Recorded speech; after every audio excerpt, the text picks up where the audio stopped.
સૌરાષ્ટ્ર અને કચ્છના 2 કરોડથી વધુ લોકોને ન્યાય મેળવવા માટે અમદાવાદ સ્થિત ગુજરાત હાઈકોર્ટ સુધી લંબાવવું પડે છે.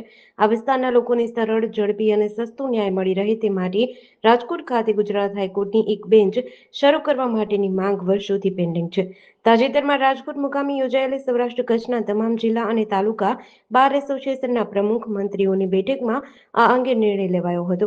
આ નિર્ણયના અનુસંધાને અમરેલી જિલ્લાના લીલિયા વકીલ મંડળ દ્વારા કોર્ટ કાર્યવાહીથી અલિપ્ત રહીને મામલતદાર, નાયબ મામલતદાર તથા સત્તાધિકારીઓને આવેદન પાઠવ્યું હતું.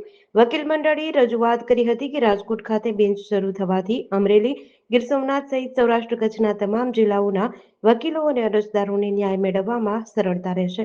તારીખ 25/7/24ના રોજ રાજકોટ મુકામે સૌરાષ્ટ્ર અને કચ્છના જેટલા જિલ્લાઓ તાલુકાઓ આવે છે એ તમામ તાલુકાઓના પ્રમુખ મંત્રીશ્રીની એક મિટિંગ રાજકોટમાં રાખવામાં આવેલી અને મિટિંગના અંતે એવું નક્કી કરવામાં આવેલું કે સૌરાષ્ટ્ર કચ્છના 2 કરોડ લોકોને, 2 કરોડ પોપ્યુલેશનની લોકોને ન્યાય મેળવવા માટે નામદાર ગુજરાત હાઈકોર્ટમાં અમદાવાદ જવું પડે છે.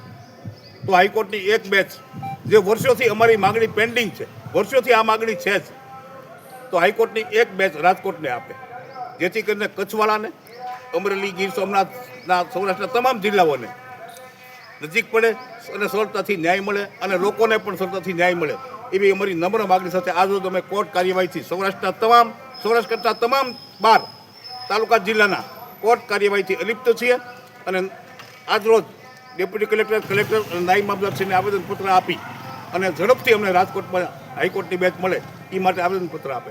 જેડીસી ન્યૂઝ સાથે મૌલિક દોશી, અમરેલી.